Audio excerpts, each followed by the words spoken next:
allá en el Evangelio según San Juan,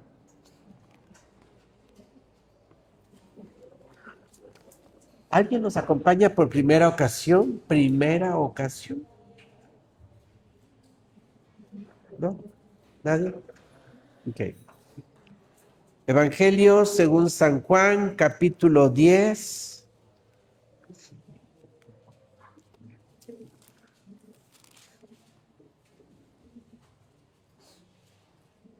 Versículo 11. Evangelio según San Juan, capítulo 10, verso 11. Dice la escritura: yo soy el buen pastor. El buen pastor su vida da por las ovejas. Vamos a orar. Señor, bendito Dios, muchas gracias, Dios, por cada varón que hoy recibió de ti, Señor, esta palabra y también, Dios, la bendición tuya de lo alto. Estos varones, Dios, te necesitan. Estos varones, Señor, que aparentan o no aparentan, pero quieren verse como fuertes, Señor, y lo son, pero también, Dios, te necesitamos. Porque nuestra fortaleza está también en nuestra debilidad al confiar en ti, Señor. Y tú bendices a cada varón. Pero también, así como dice tu palabra, que la bendición viene de lo alto, Señor, y sobre Aarón, pero también es derramada sobre cada familia, sobre cada varona, sobre cada joven, sobre cada niño, Señor. La bendición de Dios está también, Señor mi Dios, sobre cada familia en el nombre de Jesús. Y hoy te pedimos que el Espíritu Santo, Señor, acomode lo espiritual en lo espiritual y que sea el Espíritu Santo quien traiga la palabra adecuada para esta mañana en el nombre de Jesús y nos haga crecer. Amén y amén.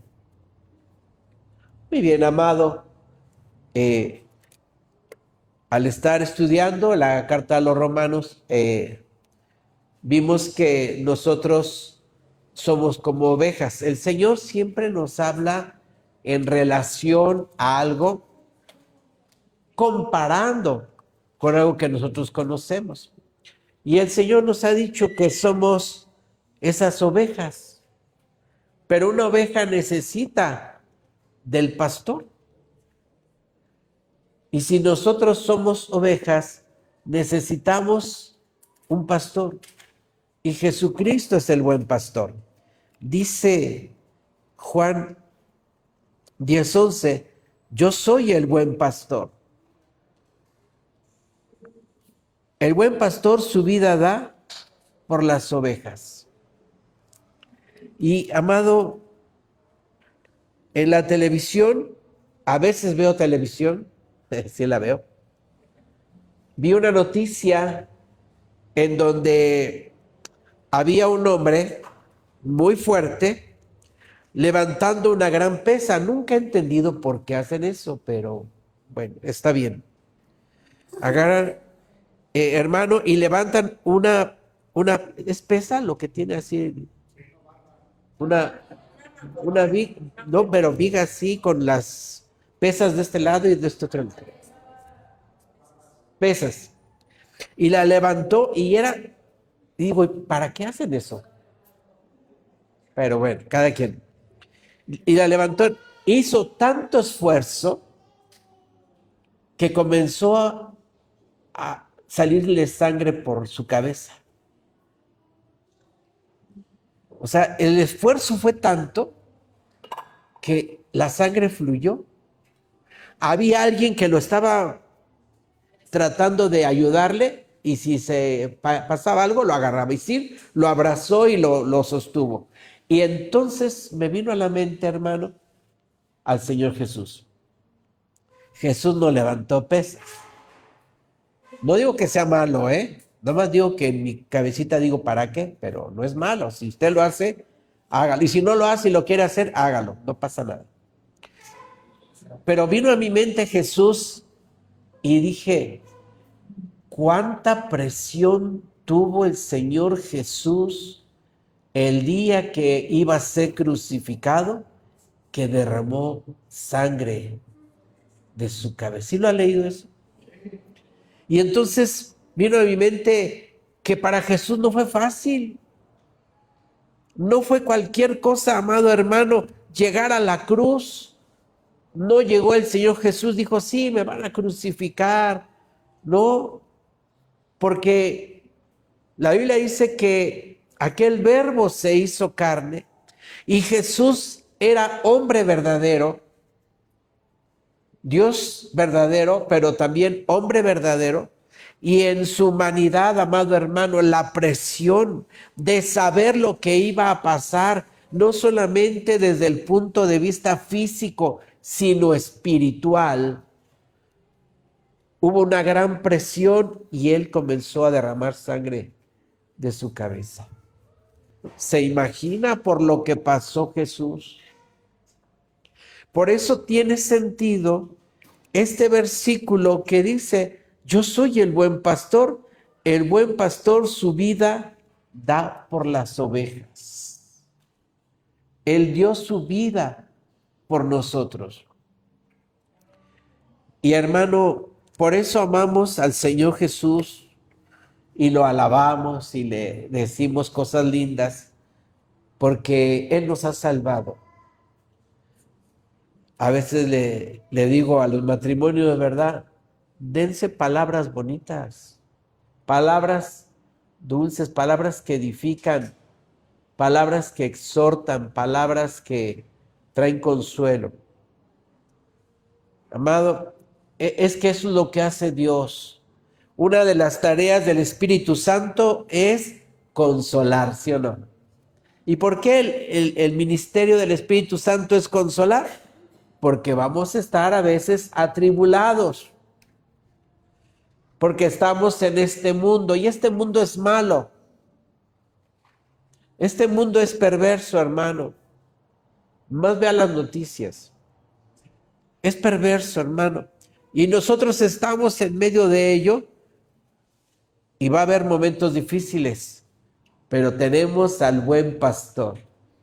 El buen pastor, amado hermano, que da su vida por sus ovejas. Isaías 53:6 dice, amado, en el libro de Isaías, capítulo 53,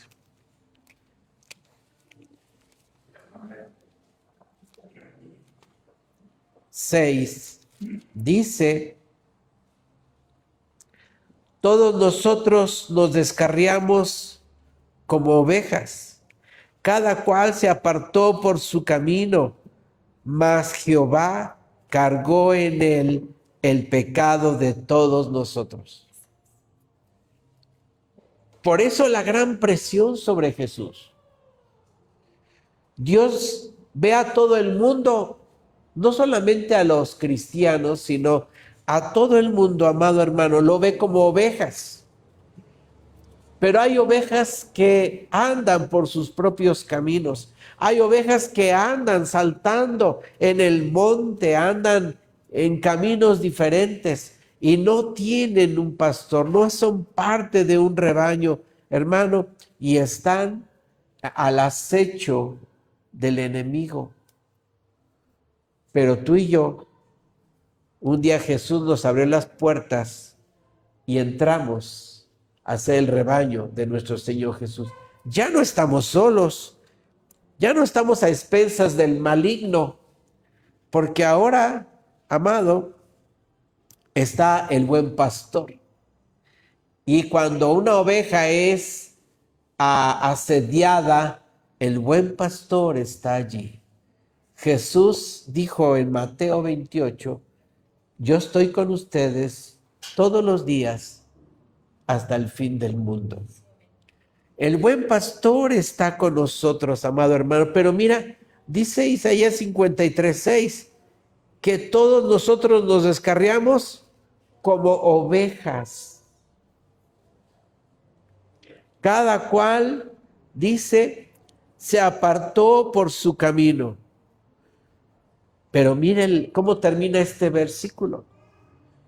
Mas Jehová cargó en él el pecado de todos. ¿De quién está hablando? ¿Quién es él?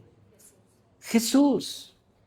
Isaías 53 nos habla de Jesús y nos habla de lo tremendo que para él fue llegar a la cruz. Dice, amado, en 52:13, arribita del 53, he aquí que mi siervo será prosperado, será engrandecido y exaltado y será puesto muy en alto. Dice la palabra que Dios determinó, Dios declaró que toda rodilla y toda lengua, que toda rodilla se doblará y toda lengua confesará que Jesucristo es el Señor. Se cumple esta palabra que dice, aquí que mi siervo será prosperado, será engrandecido y exaltado y será puesto muy en alto. Pero después viene la descripción de lo que Jesús iba a vivir. ¿Cómo se asombraron de ti muchos? 14. De tal manera fue desfigurado de los hombres su parecer, y su hermosura más que la de los hijos de los hombres. Así asombrará él a muchas naciones. Los reyes cerrarán ante él la boca, porque verán lo que nunca les fue contado y entenderán lo que jamás habían oído. Mire, déjeme decirle algo. Cuando estamos con políticos, les decimos, estoy orando por ti. ¿Y sabe qué nos dicen? Lo necesitamos. Se ve sinceridad. Por favor, oren por nosotros.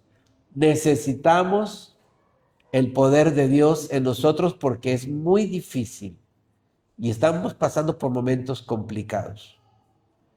Y la iglesia ora por ellos. Porque lo dice la Biblia, ¿no?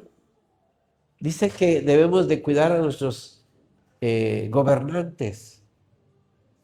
Hermano, y sabes, el testimonio es bien importante porque ellos reconocen a la iglesia y sus oraciones que las solicitan, hermano, las solicitan.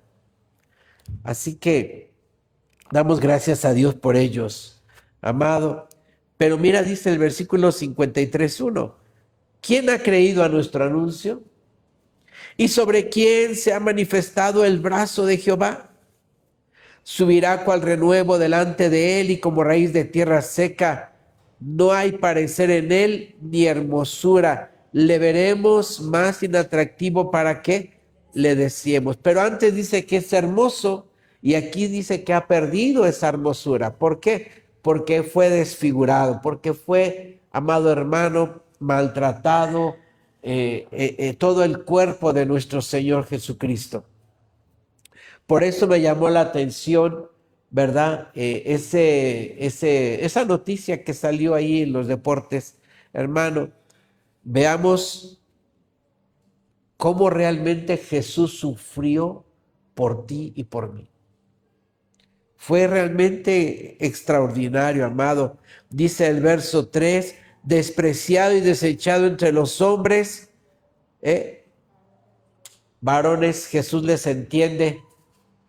Dice, varón de dolores, ¿dónde estoy leyendo? Lo estoy diciendo de memoria. 3, despreciado y desechado entre los hombres, varón de dolores, experimentado en quebrantos, y como que escondimos de él el rostro, fue menospreciado y no lo estimamos. Porque dice Isaías 53:6,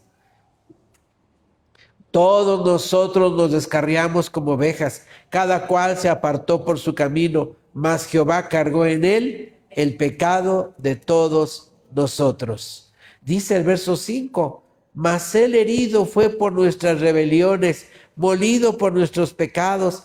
El castigo de nuestra paz fue sobre él, y por su llaga fuimos nosotros curados. Por sus llagas fuimos nosotros. Eso nos autoriza a orar por sanidad. Eso nos autoriza, amado, para que si alguien está enfermo, oremos por él. Nosotros no tenemos poder, pero Dios sí lo tiene. Y lo que tenemos que hacer es clamar, rogarle al Señor para que Dios traiga sanidad a nuestras vidas. Y Dios lo hace. Solamente cree. Para el que cree, todo es posible. ¿Cuál es tu reto? ¿Cuál es esa montaña que tienes que mover? Todos tenemos una montaña que mover, ¿no? ¿O no? ¿O nada más algunos? Creo que todos tenemos una montaña grande o chiquita, no sé. Pero todos tenemos una montaña que tenemos que mover. Y Jesús dijo, si tuvieras fe como un grano de mostaza, le dirías a esta montaña, muévete, y se movería. Entonces, el reto no es tener una fe como un grano de mostaza. Pero Jesús está diciendo, pero si tienes tu fe, aunque sea como un grano de mostaza, puedes hacer cosas grandes. Tú puedes hacer cosas grandes si crees en este Señor Jesucristo que murió por ti, que llevó tus pecados y que te ha hecho ser libre. Dice aquí, amado hermano, en el verso 5, mas él herido fue por nuestras rebeliones, molido por nuestros pecados, y dice, el castigo de nuestra paz fue sobre él. Amado, Dios te quiere dar paz. Vamos a Romanos capítulo 5, verso 1. En Romanos capítulo 5, verso 1, dice la Escritura, justificados pues por la fe, tenemos paz para con Dios. Es la paz para con Dios. Dios quiere que haya paz para con Él, que no estemos peleados con Dios. ¿Alguien está peleado con Dios? Para orar, para que oremos, le ministremos. Pero hermano, Dios quiere que estemos en paz con Dios. Pero sabes que esa paz viene porque Cristo murió por ti en la cruz. Y cuando tú abrazas la fe en el Hijo de Dios, Jesucristo, nuestro Señor y nuestro Salvador, que por cierto ha regresado la hermosura a su rostro. ¿Sabe que Jesús es hermoso? No le puedo decir cómo, no hay palabras. Dice Pablo que cuando él fue al tercer cielo, dice que no hay forma de explicarte qué es lo que vio ahí, ¿verdad? No hay palabras adecuadas, pero es impresionante. Y nuestro Señor Jesucristo, amado, es hermoso. No es el de las pinturas, no olvídese de esas pinturas. Eso no significa nada. Cuando usted vaya al cielo, ¿va a ir al cielo? Cantábamos hoy, ¿verdad? No me acuerdo qué, pero cantábamos que íbamos al cielo. Eso, y camino al cielo yo voy. ¿Sí vas camino al cielo? ¿Sí? Bueno, pues cuando llegues al cielo, hermano, nos vamos a quedar asombrados viendo a Jesús. Jesús, nunca me imaginé que fueras así. Es impresionante. Y hay que ver a Jesús, ¿no? ¿Verdad que sí? Ya que el Señor Jesús venga, le tengo una buena noticia, vea su reloj. Ya llega Jesús. En un ratito. Puede ser un minuto. Imagínense que Jesús venga así como estamos ahorita. Un día mi mamá me jugó Bueno, no fue ella, ¿verdad? Pero fui a verla, bueno, a veces voy en la noche a verla, y estaba yo con ella y estábamos buscando por ahí una herramienta, y entonces yo fui a un lado y mi mamá fue a otro, y después ya no vi a mi mamá. Dije, mamá. Entonces, y fui a un lado, fui a otro, y no estaba. Dije, ya vino el arrebatamiento. Dios, me quedé. No, Dios, no. Había salido al patio de atrás, pero estaba cerrada la puerta. Dije, no puede ser. Me espanté, de veras, en serio, me espanté. Entonces, hermano, hay que seguir a Jesús, porque no sabemos, ¿eh? No sabemos cuándo venga y no nos vaya a tomar por sorpresa. ¿Alguien más ha tenido así un susto? Que de repente ya se ve solito y dice, ya se fueron todos y me quedé. No, nadie más, nada más yo. Ah, qué bueno, qué bueno, qué bueno. Mi esposa también ha tenido un miedo, así le pasó, ¿verdad?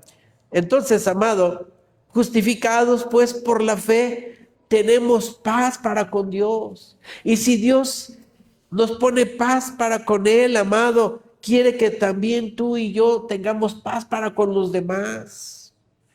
Que haya paz, que seamos promotores de la paz, amado. Que no haya nada que estorbe nuestro caminar en Cristo Jesús, hermano, porque cuando no hay paz, no puede haber tranquilidad. Cuando no hay paz, no podemos estar concentrados en las cosas de Dios. Ya lo decía la palabra y nuestro hermano Noé en su predicación, creo que hace 8 días. Clama a mí, yo te responderé. ¿Qué está diciendo? Pon atención a Dios, pon atención a Él. ¿Qué es lo que Él te está diciendo? ¿Qué Él quiere hacer en tu vida, amado? Pero si no tenemos paz, ¿tú crees que vamos a estar concentrados en las cosas de Dios? No, vamos a estar, hermano, desesperados en otras cosas. Pero Dios quiere que haya paz en tu vida. Paz para con Dios y paz en medio. Dice la palabra en Mateo, bienaventurados los pacificadores. Es una tarea que tú y yo tenemos que tener. Porque si Dios provee la paz para con Él, quiere que esa paz también, amado hermano, fluya en medio de nosotros. Porque si Dios envía su amor sobre ti, hermano, quiere que tú también derrames ese amor sobre los que están a tu alrededor. Esas son tareas que van a hacer posible la unidad del pueblo, hermano, porque imagínate que Dios dijera, voy por la iglesia. Y decía el Señor, no, se están peleando, deja que se tranquilicen. No, ¿verdad? Amado, dice la Escritura, justificados pues por la fe, tenemos paz para con Dios por medio de nuestro Señor Jesucristo, por quien también tenemos entrada por la fe a esta gracia en la cual estamos firmes y nos gloriamos en la esperanza de la gloria de Dios. Paz, fe, gracia y esperanza.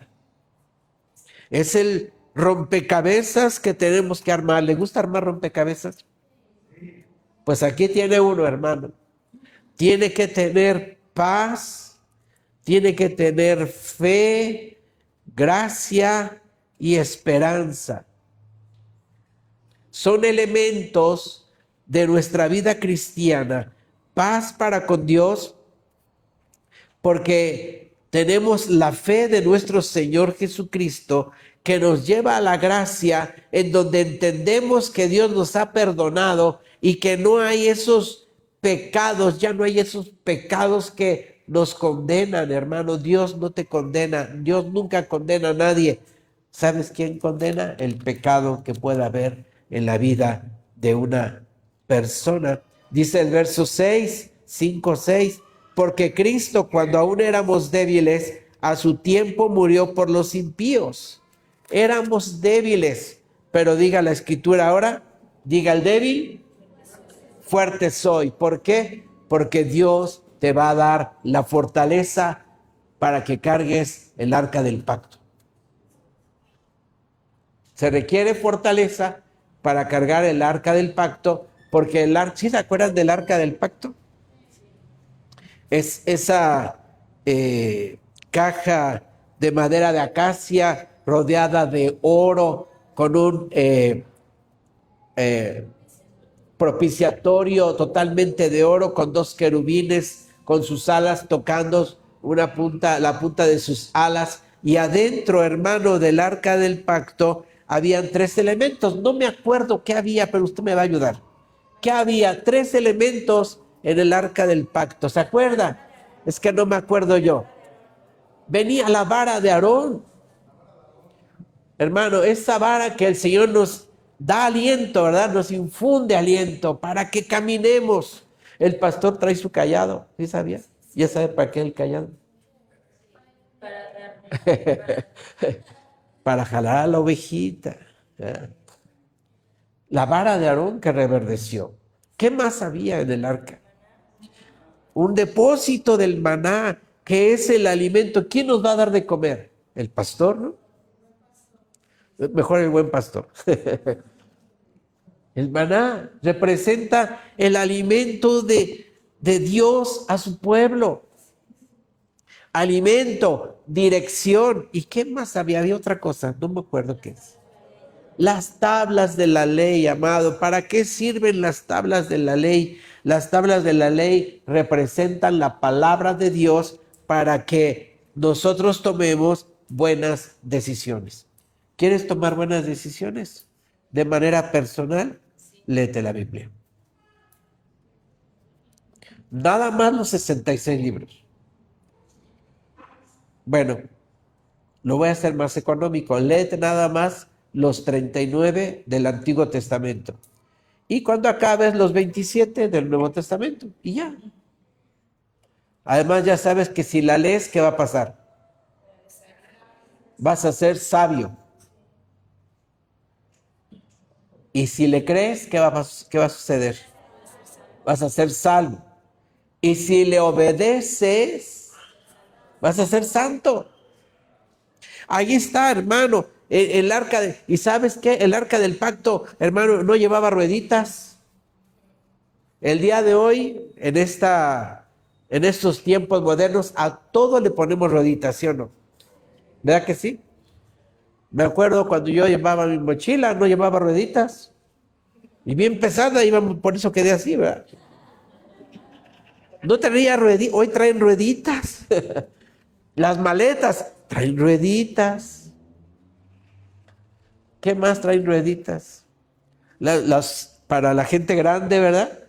Eran la andadera, sí, pero ahora hasta rueditas le ponen. Y ahora hasta motorizado. Hay bastones con rueditas. Hay bastones con rueditas.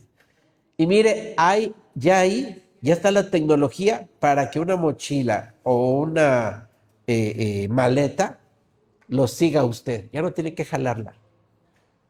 Por Bluetooth, con su teléfono o algo parecido. Y usted va caminando y su mochila va atrás de usted. ¿En serio? Ya existe la tecnología.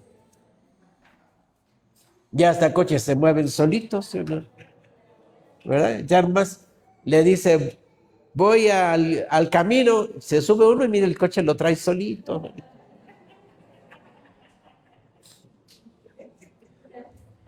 Y luego llega el coche solo.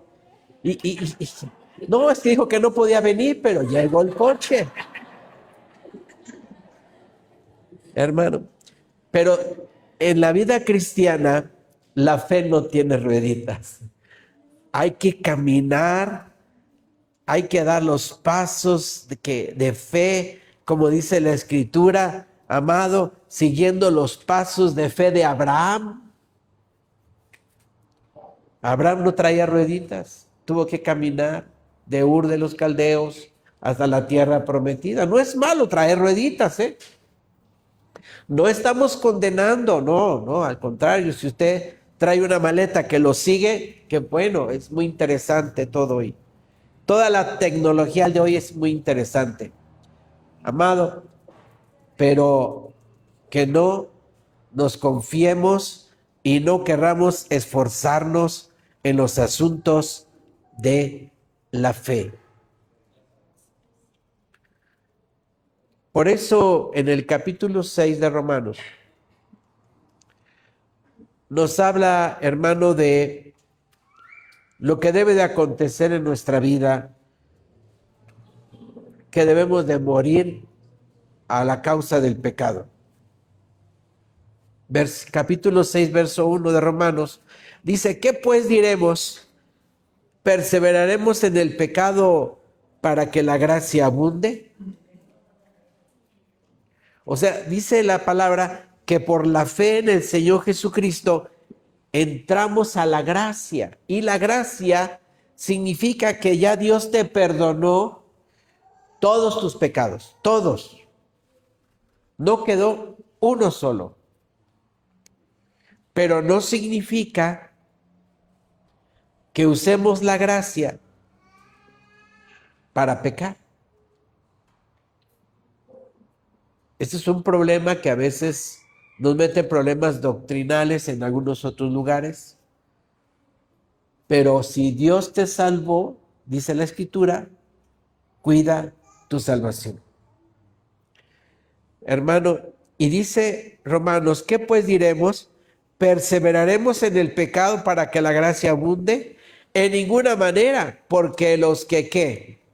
Hemos muerto al pecado, ¿cómo viviremos aún en él?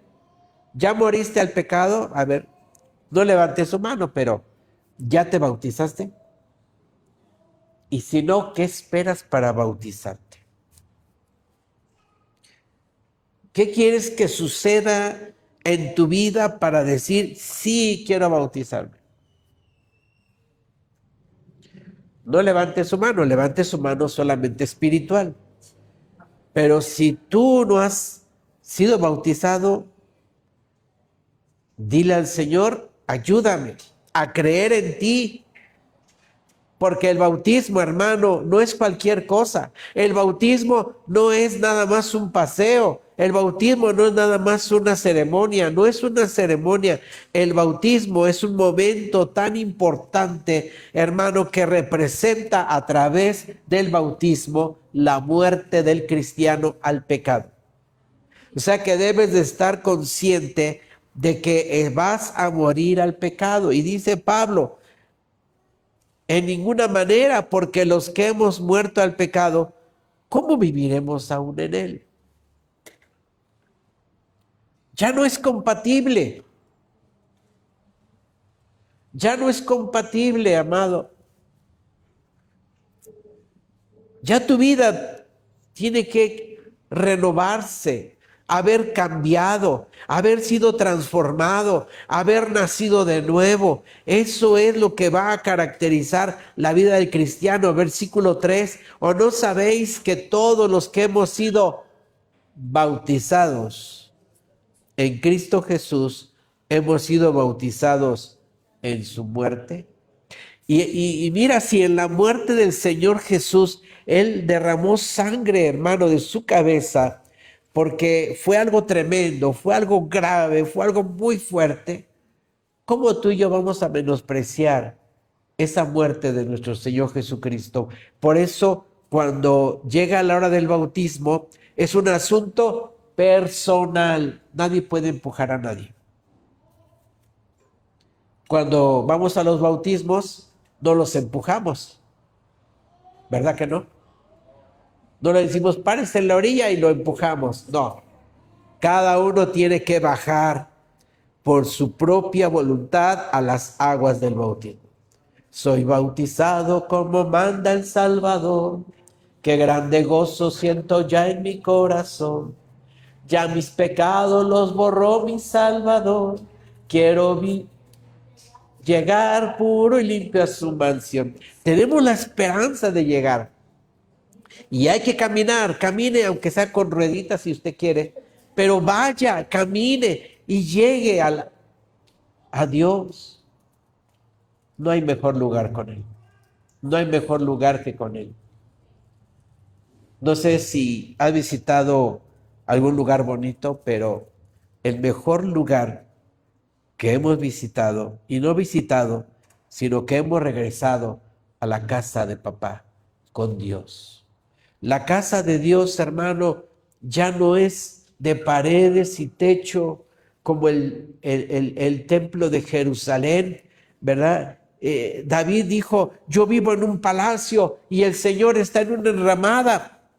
El arca del pacto está en una enramada. Quiero hacer un lugar hermoso para él. Y Dios dijo, sí, pero lo va a hacer tu hijo. Y Salomón edificó un gran templo para el Señor, hermano.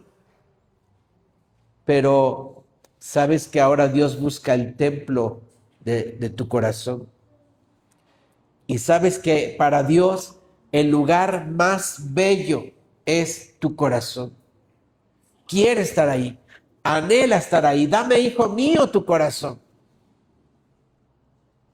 Porque Dios quiere estar con su pueblo, Dios quiere estar aquí, amado hermano. El tabernáculo de reunión, el arca del pacto significa Dios con nosotros. Por eso Jesús le llamaron Emmanuel, porque Emmanuel significa Dios con nosotros. No tenemos que tratar de alcanzar a Dios, Él descendió hasta nosotros. Él está con nosotros, amado hermano. Por eso dice, pero ¿por qué vas a vivir otra vez en el pecado? ¿Por qué hemos de perseverar en el pecado para que la gracia abunde? En ninguna manera. En el pasado le hubiera dicho, dile que está a tu lado, pero ya no le digan. En ninguna manera, porque los que hemos muerto al pecado, ¿cómo viviremos aún en él? ¿O no sabéis que todos los que hemos sido bautizados en Cristo Jesús hemos sido bautizados en su muerte? Porque somos sepultados juntamente con Él para muerte por el bautismo, a fin de que como Cristo resucitó de los muertos por la gloria del Padre, así también nosotros andemos en vida nueva. Entonces necesitamos morir al pecado, porque si no morimos al pecado, quiere decir que estamos viviendo en el pasado. Ya no vivas en el pasado. Tienes que salir del pasado y venir al presente de Dios. Todo en Dios es presente. La fe es presente. Porque dice Juan 3:16, porque de tal manera amó Dios al mundo que ha dado a su Hijo unigénito para que todo aquel que en Él cree, presente, cree. Si hoy crees, eres bienaventurado. Ayer muchos creyeron. Hoy no están en las iglesias. ¿Dónde están? Creyeron. Qué bueno. Pero hoy no están creyendo. Y hoy estamos creyendo, gloria a Dios, pero ¿y mañana? ¿Qué va a pasar el día de mañana? Por eso la fe es en presente, amado hermano. Dice el verso 5, porque si fuimos plantados juntamente con Él en la semejanza de su muerte, así también lo seremos en la de su resurrección. Y si hemos muerto al pecado, entonces Dios dice, sí, entonces Él puede pasar a una nueva vida, porque Dios no va a meter muertos al cielo. ¿Sabe eso? Ningún muerto entra al cielo. ¿Sabía usted eso? ¿Dónde están los muertos? La Biblia dice en el Seol, en el sepulcro, en el infierno. Porque Apocalipsis dice que en los postreros, en los tiempos del juicio final, dice que los muertos estaban delante de Dios, los grandes y los pequeños. Los muertos no eran gente viva, ahora sí que los muertos vivientes, ¿verdad? Pero la Biblia dice que los muertos estaban de pie delante de Dios. En el cielo no entra ningún muerto. Por eso Jesús dijo, el que cree en mí, aunque esté muerto, vivirá. Y nadie puede entrar al cielo muerto. Tenemos que haber nacido de nuevo. Amén. Entonces, mira la importancia de esto, amado hermano, de que Jesús sea nuestro buen pastor, que da su vida por nosotros, dio su vida por nosotros. Dice el verso 5, porque fuisteis plantados, sembrado ahí, hermano, plantado con el Señor Jesús. Porque si fuimos plantados juntamente con Él en la semejanza de su muerte, así también lo seremos en la resurrección. Sabiendo esto, que no se nos olvide. Póngalo ahí en su agenda, póngalo ahí en su cuaderno, póngalo, bórdelo en su almohada para que lo recuerde cada noche. Y póngalo en el refrigerador cada vez que vaya a comer, lo vea. Dice, sabiendo esto, que nuestro viejo hombre fue crucificado juntamente con él, para que el cuerpo del pecado sea destruido, a fin de que no sirvamos más al pecado. Ya no podemos servir al pecado. Tienes que dejar el pasado. Mira a una nueva vida, la vida de Cristo Jesús. Mujer samaritana, digo, así decía la Biblia. La mujer samaritana le dijo, Señor, y le dijo Jesús, trae a tu marido. No tengo marido, tienes razón, amado. Jesús le abrió la expectativa para ir más allá a una vida nueva, y ella entendió el propósito de Jesús, del agua que Jesús le estaba ofreciendo, y corrió con sus amigos y les dijo, vengan a ver a Jesús porque Él me ha dicho cosas que habían en mi corazón. Pero me sanó a la mujer samaritana. La mujer samaritana tenía un problema, amado, emocional, social y todo lo que usted quiera y mande, pero con Jesús aquello, hermano, pasó al pasado, valga la redundancia, y ahora se convirtió en una evangelista. Dios quiere hacer de ti como la mujer samaritana, una evangelista, un evangelista. ¿Sí está bien dicho?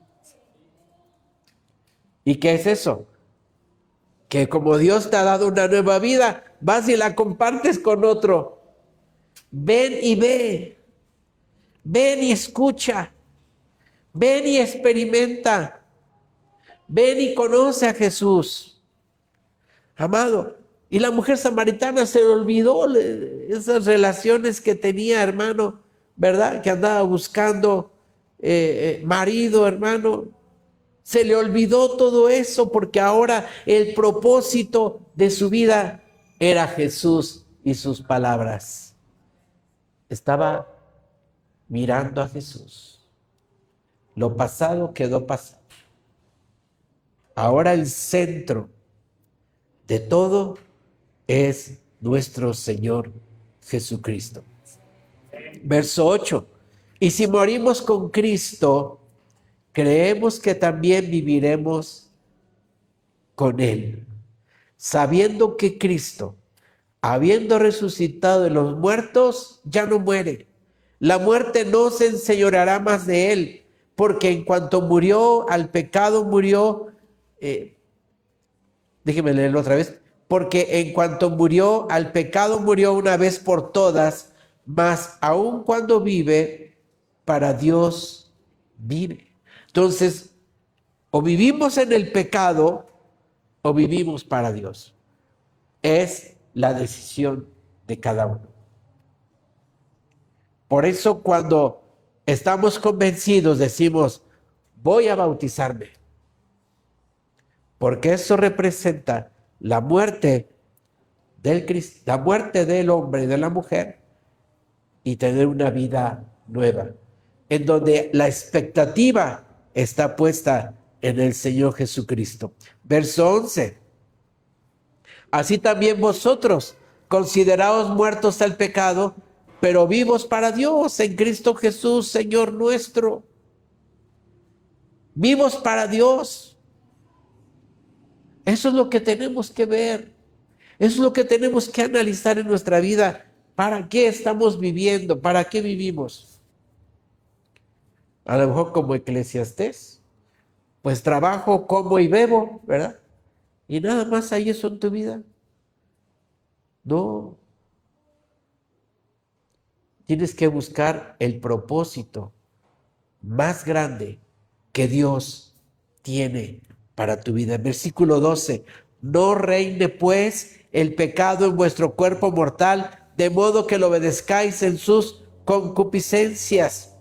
Ni tampoco presentéis vuestros miembros al pecado como instrumentos de iniquidad, sino presentaos vosotros mismos a Dios como ¿qué?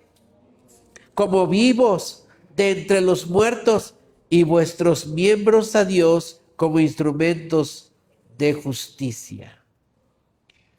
Tú vas a ser y tú eres instrumento de Dios. Miren, damos gracias a Dios por esos instrumentos, pero solitos no hace nada. ¿Ya vieron que están ahí? ¿Qué hace falta a esos instrumentos? Que alguien los ponga a funcionar, ¿no? Si somos instrumentos de Dios solitos no vamos a hacer nada, pero necesitamos al autor de la vida para decirle: Señor, aquí hay un instrumento, y Dios te hace cantar, te hace sonar al ritmo del cielo.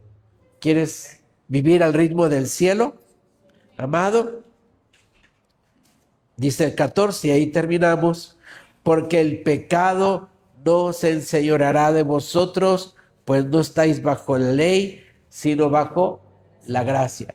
Si has entendido la gracia, y la gracia significa una interpretación, porque ya les dije que la gracia significa que Dios te salva aunque no lo merecemos, ¿verdad? Dios me salva aunque no lo merezco. Pero otra interpretación de la gracia es: entendí la gracia, dejo el pecado acá y aquí hay una vida nueva. Mujer samaritana. Así es. Amado, y que el Señor nos ayude, porque Él es nuestro buen pastor. Jehová es mi pastor, nada me faltará. En lugares de delicados pastos me hará descansar. Confortará mi alma. Me guiará por senda de justicia por amor a su nombre. Aunque ande en valle de sombra de muerte, no temeré mal alguno, porque tú estarás conmigo. Tu vara y tu cayado me infunden aliento.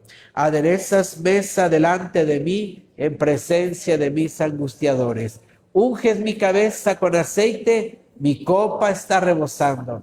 Mi copa está rebosando. Ciertamente el bien y la misericordia me seguirán todos los días de mi vida, y en la casa de papá viviré, como oraré por largos días. Póngase de pie, vamos a orar. Señor, Dios del cielo y de la tierra, tú eres nuestro pastor. Has traído bendición sobre cada varón y extiendes tu mano sobre cada varón.